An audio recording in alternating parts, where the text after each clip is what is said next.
Hello everyone, welcome back to my YouTube channel. So today's content is related to the thing that how to read NCERT as we move to class 9 from our previous class, that is class 8. So first let me introduce myself. I am currently an MBBS student from a government medical college in Kolkata. So why am the best person right now to guide you about how to read your NCERT? Guys, first of all, you have to think of your boards that is going to happen after your class 10, and as well as some of the competitive examinations, like if you are appearing for the entrance examinations of different institutes like Akash, Allen, and many more, Resonance. So these are the institutes, famous institutes, who they conduct the entrance after you are in class 10, after your class 10 board examination for your admission test of class 11. Okay. So for that, you need to have a good grip of class 9 as well as class 10 topics. So today I'm going to guide you how to read your NCERT so that instead of worrying at the end moment after or during your class 10, you could finish it as a 2-year program and then grow in your life. So I have decided to make a video on this particular chapter, the fundamental unit of life, that is, you all know, cell. So, and another thing that I want to tell you about myself, that why I'm the best person right now to guide you about this. Because see, I have myself scored 98 out of 100 in my CBSE board examination 2019 boards, yeah. So I think I am not too old to guide you. And if you find this video helpful, then you please comment, like, share, and subscribe as all the other YouTubers tell. I should also comment. I should also say the same thing. But the most important thing in my channel is to share the videos so that people get help. Okay, so this is the chapter that you are seeing opened in front of you. This is the chapter, yeah. So as you can see that this chapter, I think it would be of max to max 8-9 pages. And this is the very first chapter that you see as you climb to class 9. So in this chapter, there are very few important things that are the building blocks of your entire biology career. मतलब जब तक तुम career को extend करना चाहो biology का, तब तक के लिए ये chapter as a building block काम करेगा. I still remember reading this chapter, but there was no guide to me. I was wandering. Yeah, that is very fine to wander because I don't have anyone from my family or from the extreme bio backgrounds to guide me. There are my sisters and my brothers are there from they are from engineering background, but yeah, so they have guided as much as possible for them. But yeah, still I was wandering. So I think I have taken help. In my time, YouTube was not so much relevant, famous to take as a source to use. Nowadays, it has been. So I have taken this platform to help you guys. So if you like the video, do comment and mention. Okay, so let's see the video. What is there in the content? So this chapter, I am telling you the building block. Why? Because this is the basically nothing, but it will tell you everything about the cell. That is the basic unit of life that you have in your body. Okay, you cannot hope of any organism, living organism, without cell. So life cannot be thought without a cell. A cell is something that has many things to complex you if you don't have a guide, and a cell has very few things to help you pass your examinations if you have a guide. So it is such a kind of thing. देखो, अभी तुम लोग नए नए आए हो 9 में, थोड़ा बायोलॉजी हॉन्टिंग टाइप का लगेगा. 9 के टॉपिक्स भी इस तरह के हैं कि you will find it that यार क्या मजा ही नहीं आ रहा है, क्या पढ़ रहा हूँ यार, क्या है ये जिंदगी, मतलब समझ रहे हो, मतलब जिंदगी बर्बाद हो चुकी है, बस लाइन में आया हूँ ऐसा लगता है. बायो पढ़ने के बाद लगता है. देखो, 9 का chemistry I find very easy, physics भी easy to moderate, but bio जो है ना, थोड़ा कुछ कुछ चैप्टर्स बायो का बहुत तंग करेगा आपको।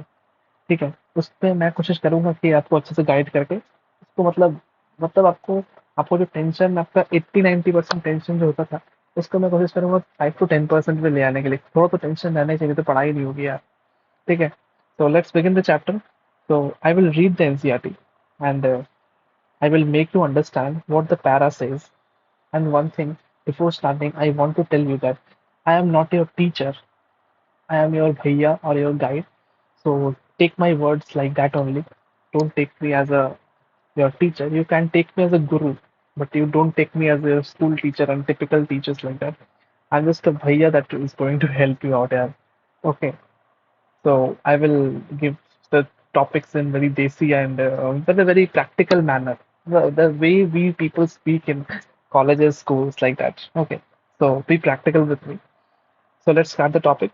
So, acha, one thing before starting that this chapter, any chapter you start from NCERT or from any book, I will prefer that side books जो आप लेते हैं for different subjects like science के लिए मोस्टली पीपल यूज एस चांद and all.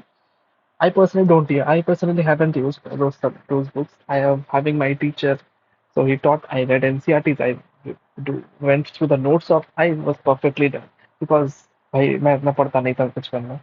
ठीक है. So yeah, I one thing I did that I read the books of Selena that were used in ICSE boards those times because I find the content of those books was something elevated from our CBSE content. So that should be that has might have helped me, but I have read primarily NCERT. Okay, so and while you are reading any para, you have to notice what you have to notice. You have read a para, you have to frame questions from the para, and if you are able to frame the questions that may be asked in your examinations, so you are done with the para. Okay, and while reading, you should try to make notes. If you're not able to make notes while you are reading, then please read it once, then again read it once, and while that second read you should make notes because भाई अब समझ लो कि तुम्हारी 8 वाली पढ़ाई नहीं रही है. ठीक है, now you are growing. As you are growing, things will increase and you have to मतलब manage your time. That is very important. यार पता है, you have to make such a content that you should revise just before your examination.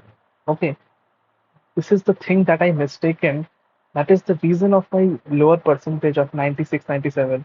Okay, other those people who know this now, they grist it from today, matlab, from 8, 9, 10 all onwards. So they are very helpful in 11, 12.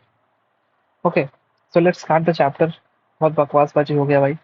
देखो, the fundamental unit of life जो है ना, ये cell की बात कर रही है.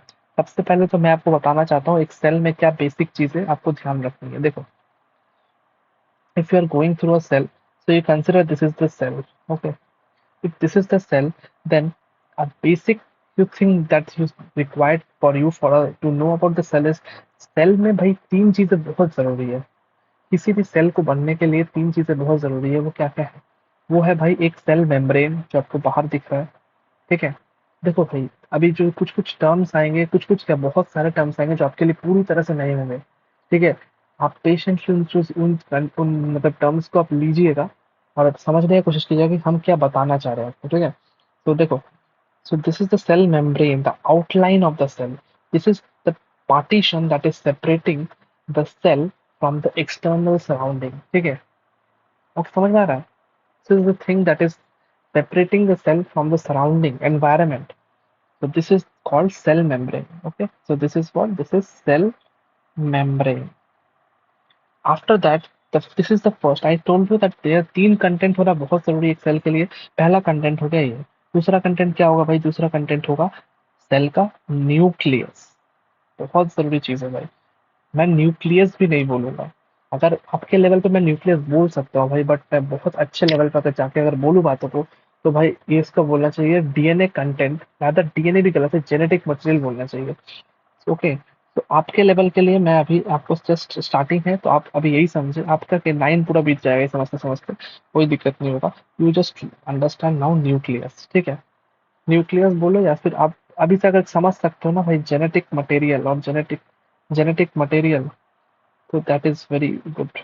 धीरे धीरे समझ में आ जाएगा. ठीक है, ये हो गया आपका सेकेंड इंपॉर्टेंट चीज. तीसरा जो इंपॉर्टेंट चीज आपको दिखेगा वो है ये, what is this, this is the rest of the space left inside the cell membrane or plasma membrane. So what is this? This is basically this is basically the cytoplasm. ठीक है, ये है अपना तीसरा इंपॉर्टेंट चीज। इतना अगर आपको समझ में आ रहा है भाई, धीरे धीरे बातें और अच्छी लगेगी और समझ में आएगी। ये है सेल का एक बेसिक चीज, इतना समझो पहले, ठीक है, समझ लिए। अब देखो, एक सेल में आपको दिख रहा है कि सेल मेम्ब्रेन है। सेल मेम्ब्रेन किस चीज का बना है, क्या है, नहीं है, बाद में हम लोग देखेंगे, ठीक है। ऊपर से दिख रहा है आपको बेसिकली साइटोप्लाज्म है, न्यूक्लियस है, जेनेटिक मटेरियल है, ठीक है। आपने सुना होगा बचपन में डीएनए, आरएनए, ये सब चीजें। नहीं सुना तो अभी सुनो भाई। डीएनए, आरएनए, तो वो सब चीजें जो है ना, वो जेनेटिक मटेरियल कहलाता है, वो सभी चीजें। तो आपको धीरे धीरे पता चलेगा क्या डिफरेंस है डीएनए में और आरएनए में, आपको धीरे धीरे पता चलेगा, ठीक है। अब देखो भाई, जो भी कारनामा अपने को करना है ना, इस पूरा चैप्टर जो आप देख रहे हो ना, ये पूरा चैप्टर इन तीनों में ही खेलेगा। आपको ये चैप्टर सेल मेम्ब्रेन के बारे में बताएगा, साइटोप्लाज्म एक टॉपिक होगा जिसमें आपको डिफरेंट टाइप्स ऑफ साइटोप्लाज्म के अंदर में क्या क्या कंटेंट है, मतलब साइटोप्लाज्म एक मतलब टब की तरह है, ठीक है। उस टब के अंदर में क्या क्या रखा हुआ है, दैट इज बेसिकली साइटोप्लाज्म का कंटेंट, जिसको हम लोग सेल ऑर्गेनेली कहेंगे, ठीक है। सेल का ऑर्गेनेली कहेंगे, ऑर्गेनेली एक वर्ड होता है, ठीक, समझ रहे हो। और दूसरा है अंदर न्यूक्लियस। अब देखो एक बात ध्यान से समझो, इस cytoplasm and nucleus, they are together known as, इन दोनों को अगर हम लोग जोड़ दे भाई, साइटोप्लाज्म और न्यूक्लियस को, तो क्या कहलाएगा भाई, प्रोटोप्लाज्म, ठीक है। साइटोप्लाज्म और न्यूक्लियस को अगर हम लोग जोड़ देंगे तो प्रोटोप्लाज्म कहलाएगा, ठीक है। अब देखो भाई, इन्हीं चीज को हम लोग बेसिकली आगे स्टडी करने वाले हैं। अब देखो साइट, अगर हम लोग बात करें साइटोप्लाज्म को, हम लोग तुमको बताया हम साइटोप्लाज्म, साइटोप्लाज्म जो होता है, साइटोप्लाज्म का दो पार्ट होता है। एक आपको दिख रहा है पानी की तरह होगा, वाटरी पार्ट, ठीक है, वाटरी पार्ट, और दूसरा हो जाएगा सॉलिड पार्ट, ठीक है। वाटरी पार्ट को हम लोग साइटोसोल कहेंगे, और सॉलिड पार्ट जो होगा इसको हम लोग कहेंगे सेल ऑर्गेनेली, ठीक है, सेल ऑर्गेनेली कहेंगे। अब देखो, यहाँ पे जो समझने वाली इंपॉर्टेंट बात क्या है, वो है तुम्हारा जो वाटरी पार्ट और तुम्हारा सेल ऑर्गेनेली, साइटोसोल और सेल ऑर्गेनेली। अब देखो सेल ऑर्गेनेली का एग्जांपल आप लिख सकते हो, बहुत सारे एग्जांपल्स आएंगे इसमें, ठीक है। इसमें क्या क्या आ जाएगा एग्जांपल बोलो, एंडोप्लाज्मिक रेटिकुलम आ जाएगा, ईआर, देन गोल्जी बॉडीज आ जाएगा। अब इन्हीं सब जो लिख रहा हूँ ना मैं यहाँ पे, इन्हीं को हम डिटेल्स में पढ़ेंगे एक एक करके। गोल्जी बॉडीज आ जाएगा, इसके अलावा तुम्हारा, और बताओ और क्या आएगा, राइबोसोम आ जाएगा, एक्सेट्रा, बहुत सारा चीजें आएंगे, मैं आपको डिटेल्स में एक एक करके बताऊंगा। और वाट जो जो ये वाला वाटरी पार्ट है, साइटोसोलिक पार्ट है, इसमें आपका मोस्टली तो वाटर ही आता है, ठीक है, मोस्टली इसमें वाटर ही आता है साइटोसोलिक पार्ट में। अब आप देखो भाई, न्यूक्लियस के अंदर में आपको बेसिकली, न्यूक्लियस से अगर हम लोग बात करें, तो बेसिक जानने के लिए न्यूक्लियस के अंदर आपको बहुत कुछ मिलेगा, ठीक है। आपको जो पता होना चाहिए न्यूक्लियस के अंदर में मेन चीज, वो है आपको, इसके अंदर में आपको जेनेटिक मटेरियल मिलेगा, ठीक है।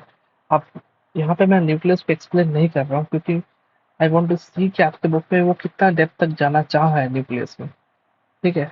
So as soon as we move ahead, हमको पता चलेगा न्यूक्लियस में कितना दूर तक गया है, क्योंकि मैं बहुत ज्यादा डेप्थ में न्यूक्लियस को आपको बताना नहीं चाह रहा हूँ, बिकॉज आई नीड टू सी कि न्यूक्लियस आपके बुक पे कितने दूर तक दिया हुआ है, वो हम लोग कितना दूर तक आपको पहुंचाया है, बिकॉज एक्सेसिवली आगे ले जाके कोई फायदा नहीं है ना। ठीक है, आप न्यूक्लियस में ही जानिए कि न्यूक्लियस के अंदर में आपको बेसिकली, आपको न्यूक्लियस में डीएनए मिलेगा, ठीक है, आरएनए मिलेगा, हिस्टोन प्रोटीन मिलेगा, मतलब प्रोटीन, एक एक टाइप का प्रोटीन्स मिलेगा, हिस्टोन प्रोटीन मिलेगा। इसके अलावा नॉन हिस्टोन प्रोटीन मिलेगा, इतना आप जान के रखो। इसके अलावा नॉन हिस्टोन प्रोटीन मिलेगा, ठीक है। देखो भाई, ये वाला जो पॉइंट है हम एक्स्ट्रा बता दिए, ये वाला जो पॉइंट है हम एक्स्ट्रा बताए। Let me see your book, इसमें आई थिंक ये सब चीज नहीं दिया होना चाहिए अभी इस लेवल पे, पर आप फिर भी जान के रखो, एक्स्ट्रा है, ठीक है। ये समझ में आया ये बात, साइटोप्लाज्म क्या होता है, नहीं होता है, ठीक है। ये समझ में आएगा तो बहुत अच्छी बात है। देखो समझ में आ रहा है ना भाई। अब देखो, let me read your book. देखो चैप्टर को पढ़ाना कैसे, अब आओ इधर में। देखो यहाँ पे आप देखो, एक पैरा आप शुरू कर रहे हो ना, तो कैसे शुरू करना है। मेरा काम ये नहीं है कि मैं आपका टीचर नहीं हूँ, मैं बताया ना, मैं आपका गाइड हूँ, भैया हूँ। तो मैं आपको सिखा दे रहा हूँ कैसे पढ़ना है। आप तो टीचर, आपको तो पढ़ाएंगे ही, कोचिंग लिए हो, कहीं ना कहीं कुछ तो कर रहे हो ना यार, तो मतलब वहां से तो पढ़ाई हो गई। बट ये अगर तुम मतलब सीखो इससे कि कैसे पढ़ना है, ठीक है, बोलने का मतलब ये है। अब देखो, सबसे पहले तो फंडामेंटल यूनिट ऑफ लाइफ, इससे ही क्वेश्चन बन जाएगा कि क्या होता है। ये बेसिकली अपना सेल होता है भैया, ठीक है, क्या होता है भैया, सेल होता है। सुंदर से लिख देते हैं हम लोग को, डॉक्टर लोग को थोड़ा लिखने का खराब आदत है, क्या कर सकते हैं भाई, मजबूरी है।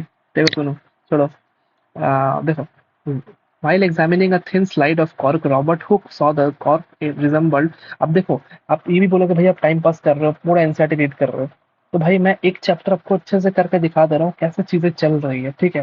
हो सकता है थोड़ा टाइम लगेगा, थोड़ा एक दो वीडियो ज्यादा लग जाए, बट आप सीख लो कैसे करना है भाई। एक सीखने में एक बार दो बार सीख लो, अब एक दो चैप्टर सीखने के लिए लगाओ, क्योंकि हम करके दे रहे हैं तुमको, ठीक है।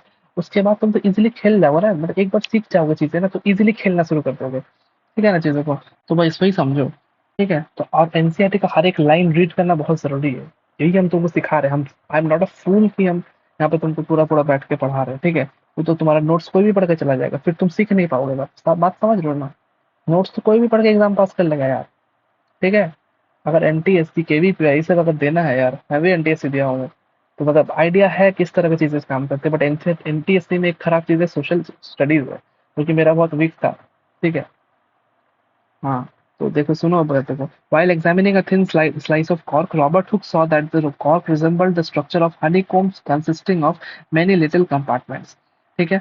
Cork is a substance which comes from the bark of a tree, and this was in the year 1665 when Robert Hooke made this cha- made this chance observation through a self-designed microscope. Robert Hooke called the, देखो यहाँ पे self design microscope का importance है, ठीक है। Robert Hooke called this boxes the cells, and cells is the Latin word for the little room, ठीक है।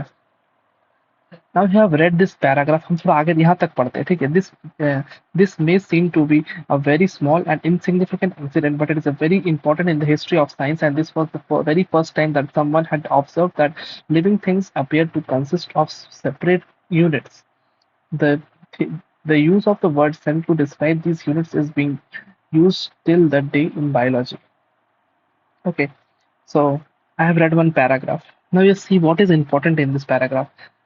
बस यही करना है, पैराग्राफ पढ़ना है, क्वेश्चन ढूंढना है। अगर क्वेश्चन ढूंढे तो इस जगह पर बगल में लिखते जाना क्वेश्चन, या फिर you can use sticky notes, यहाँ पे स्टिक करके उस पर क्वेश्चन लिख देना, ताकि आपका एनसीईआरटी में सारा बात सिमटा हुआ रहे, तुमको एग्जाम के टाइम पे कोई और बुक पढ़ने की जरूरत नहीं हो, बिकॉज क्वेश्चन इसी से आएगा भाई, ठीक है। देखो इसमें इंपॉर्टेंट क्या है, इसमें इंपॉर्टेंट है रॉबर्ट हुक एक्सीडेंटली किसमें, किस चीज में मतलब सेल्स को डिस्कवर किए, तो ही discovered cells in the cork. Cork मतलब क्या होता है, अरे वो ट्री का जो छाल होता है ना, उसको हम लोग कॉर्क कहते हैं, ठीक है। तो वो कॉर्क में डिस्कवर किए। कॉर्क, एक बात अच्छे से ध्यान रखना, कॉर्क एक डेड टिश्यू है।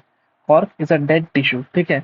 डेड टिश्यू होने के कारण ही तुम्हारा कॉर्क के अंदर में तुमको मतलब उनको कुछ नहीं दिखा, खाली कंपार्टमेंट्स दिखा, क्योंकि वो डेड टिश्यू है भाई, उसमें कुछ है ही नहीं, सब न्यूक्लियस व्यूक्लियस सब मर चुका है।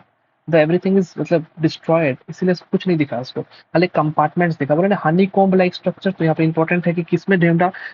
पहले बात, किसने ढूंढा, रॉबर्ट हुक ने ढूंढा। Who found it, Robert Hooke. किसमें, तो थिन स्लाइस ऑफ कॉर्क बोलो, या फिर सिंपली आप बोल सकते हो कॉर्क। किसमें ढूंढा, कॉर्क में ढूंढा, ठीक है, ये आप ध्यान रखना। तो किसमें ढूंढा, कॉर्क में ढूंढा, ठीक है। और बेसिकली और उन्होंने अपने से डिजाइन माइक्रोस्कोप, मतलब basically you can think of a compound microscope. Electron microscope उस टाइम तक नहीं आया था दुनिया में, ठीक है। 1800s को उसका discovery I think, electron microscope, मेरे को यहाँ तक याद आ रहा है। और उसको किस तरह का स्ट्रक्चर दिखा, हनीकॉम्ब लाइक स्ट्रक्चर, मतलब हाँ, मधुमक्खी के छत्ते की तरह दिखा स्ट्रक्चर। तो it is again honeycomb structure. Honey structure, honey देखो, structure of a honeycomb consisting of many small compartments. समझ में आ गया वो हनीकॉम्ब किस तरह का दिखा, हनीकॉम्ब को तरह का। इसमें से और कुछ भी क्वेश्चन नहीं आएगा भाई, ठीक है। अब नीचे देखो, इसमें से कोई क्वेश्चन मेरे को बनता हुआ नहीं दिख रहा है। अब नेक्स्ट आगे बढ़ते हैं, what are the living organisms made up of, ठीक है। देखो एक्टिविटीज भी एनसीईआरटी में पढ़ना बहुत इंपॉर्टेंट है, पहले ही बताते रहिए, इस माइक्रोस्कोप से क्वेश्चन आ सकता है। जो माइक्रोस्कोप को दिख रहा है, ये जो आपको दिख रहा है माइक्रोस्कोप, इससे क्वेश्चन बन सकता है भाई, ठीक है। अब देखो ध्यान से, सो पहले देखो, इस एक्टिविटी को पढ़ने से पहले मैं माइक्रोस्कोप बता रहा हूँ, माइक्रोस्कोप इंपॉर्टेंट है, ठीक है। देखो माइक्रोस्कोप के पास आईपीस होता है, जो आपको ऊपर दिख रहा है, जहाँ पे आप आंख लगा के यहाँ पे देखो, ये जो चीज आपको दिख रहा है ना, आपको जो, एक सेकंड रुकना भाई,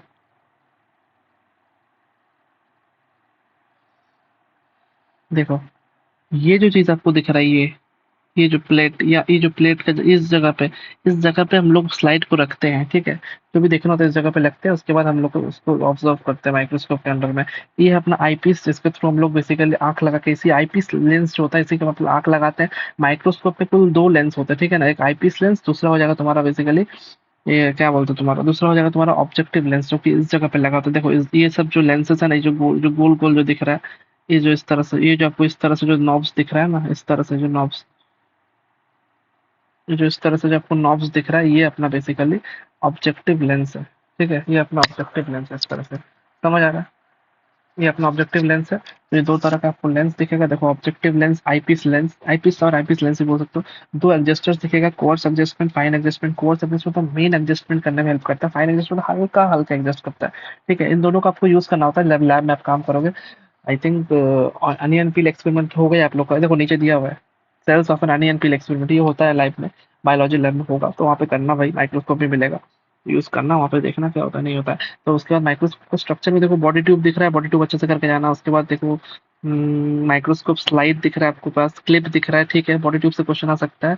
स्लाइड, ये ऑब्वियसली जो कांच का जो स्लाइड है ना पतला सा, ये स्लाइड होता है कांच का एक स्ट्रक्चर स्लाइड होता है कांच का, जिसपे आप कोई भी चीजों को माउंट करके आप उसको ऑब्जर्व करते हैं इसके अंदर में, ठीक है। ये आपको स्टेज दिख रहा है भाई, फिर आपको स्क्यूल दिख रहा है, फिर देखो नीचे से जो ये है लाइट, ये है अपना मिरर, और उसके ऊपर ये जो स्ट्रक्चर है, मतलब ये देखो मिरर है अपना, ठीक है, ये अपना मिरर, और इसके ऊपर ये जो अपना स्ट्रक्चर दिख रहा है, ये अपना है कंडेंसर, ये कंडेंसर है, ठीक है। कंडेंसर मिरर इंपॉर्टेंट और बेस जिस पे रह रहा है माइक्रोस्कोप, ठीक है। This is what microscope consist of. एक बार और रिवाइज करना माइक्रोस्कोप को, बस आपको नाम पता होना चाहिए कहाँ क्या है, इसी से क्वेश्चन आएगा, ठीक है। एक्टिविटी आई डोंट फील कि ज्यादा इंपॉर्टेंट है यहाँ पे, मैंने पढ़ रखा है पहले, फिर भी एक बार पढ़ देते क्या, ठीक है चलो पढ़ देते तुम्हारे मनोकामना के लिए। लेट अस, सुनो ना, एक्टिविटीज को हम लोग लास्ट में देखते हैं, पहले हम लोग तुमको कंटेंट समझाते हैं। इस एक्टिविटी में ज्यादा कुछ है नहीं भाई, टीचर ये सब करेगा, बस वही सब लिखा हुआ है। अनएनपीएल को आपको देखना, ये आपको लैब में एक्सपेरिमेंट में कराया जाएगा। What do you observe as we look through the lens, can we draw the structures that we are able to see through the microscope, करवाएगा शीट में draw। बस इस तरह का आपको स्ट्रक्चर्स दिखेगा, वो सेल देखो, यहाँ पे आपको मेन चीज इस डायग्राम में आपको न्यूक्लियस अभी जो दिख रहा है, डॉट डॉट और सेल्स आपको साइड में दिखेगा। बस आपको माइक्रोस्कोप में ऐसा नहीं दिखेगा, आपको स्टेन करने के बाद मतलब पिंक और लाइट ब्लू में दिखेगा आपको सब चीजें। We can try the preparing temporary mounts of peels of onion of different sizes. What do we observe? Do we see similar structures or different structures? We will see similar structures. Okay, यहाँ पे mark कर लो, similar structures दिखते हैं। What are these structures? These structures look similar to each other. देखो लिखा है, these structures look similar to each other. Together they form a bigger structure like an onion bulb. Obviously, तो इसका मतलब क्या है, सेल्स कंट्रीब्यूट कर करके एक बड़ा स्ट्रक्चर फॉर्म होता है। अगेन देखो यहाँ से एक पॉइंट हमको हिंट मिल रहा है, आप नोट्स में अपने ऐड कर लो। क्या हिंट है भाई, आपको सेलुलर ऑर्गेनाइजेशन पता होना चाहिए, ठीक है। ऑर्गेनाइजेशन ऑफ सेल, देखो पहली बात तो आपको सेलुलर ऑर्गेनाइजेशन, एक सेल है, सेल बहुत सारे जब सेल मिल जाएंगे तो वो टिश्यू बनाएंगे, इतना आपको पता होना चाहिए। बहुत सारे टिश्यू मिलेंगे तो वो क्या बनाएंगे, बचपन से पढ़ के बताओ। बहुत सारे टिश्यू मिलेंगे तो वो बनाएंगे ऑर्गेन, बहुत सारे ऑर्गेन मिलेंगे तो वो बनाएगा ऑर्गेन सिस्टम, बहुत सारा ऑर्गन सिस्टम मिलेगा तो वो बनाएगा, बोलो बेटा, बहुत सारा ऑर्गन सिस्टम मिलेगा तो वो बनाएगा, बोलो, ऑर्गेनिज्म, भाई अपन को बनाएगा यार, ठीक है। तो this is how the cellular organisation goes on, ठीक है, तो ये आपको पता होना चाहिए, ठीक है। यहाँ पे उसके बाद तुम्हारा we find from this activity that onion bulbs of different sizes have similar shapes, similar small structures visible under a microscope. The cells of the onion peel will all look the same regardless of the size of the onion they came from, obviously, because if the size is more then the number of cells are more, ठीक है। इसीलिए these small structures that we have seen are the building blocks, are the वही तो बोले basic buildings units of the onion bulb, and these structures are called cells. Not only cells, not only onions, but all the organisms that we observe around are made up of cells. However there are also small single cells that live on their own, obviously. Single cell मतलब वही unicellular organism की बात कर रहे हैं। अब देखो इसी तरह से हम जैसे नोट्स बना रहे हैं ना, ये आपको टीचर कोई करवा सकता है, ठीक है, जिसको ऑलरेडी नॉलेज है, मतलब जो आपसे बड़ा ऊंचा क्लास में पढ़ता है, पास आउट है, वो आपको बता पाएंगे एक्चुअली क्या बोलना चाह रहे हैं एनसीडी का लाइन। हर एक लाइन पता है एनसीडी कुछ ना कुछ बोलना चाहता है, आपको वो समझने के लिए किसी टीचर की जरूरत जरूर है यार, बुक पढ़ के नहीं आएगी समझ में, ठीक है। अब देखो बात, देखो मैं यहाँ पे क्या बोल रहा हूँ, देखो बिल्डिंग ब्लॉक्स यूनिसेलुलर ऑर्गेनिजम्स की यहाँ पे बात कर दिया। अब देखो ऑर्गेनिजम्स की अगर हम लोग बात करें, क्लासिफाई करते हैं डिफरेंट टाइप्स में ऑर्गेनिजम्स को हम लोग, ऑर्गेनिजम्स को हम दो तरह से बेसिक क्लासिफिकेशन कर सकते हैं, एक हो गया अपना यूनिसेल्यूलर, एक हो गया अपना, देखो ऑर्गेनिजम्स को क्लासिफाई करने का डिफरेंट एस्पेक्ट्स होता है। ये एस्पेक्ट जो है ये है नंबर ऑफ सेल्स के ऊपर, based on number of cells. ठीक है, ये ऑर्गेनिजम्स क्लासिफाई कर रहे हैं based on number of cells. Unicellular organisms, रुक जाओ यार, यूनिसेलुलर यूनिसेलुलर ऑर्गेनिज्म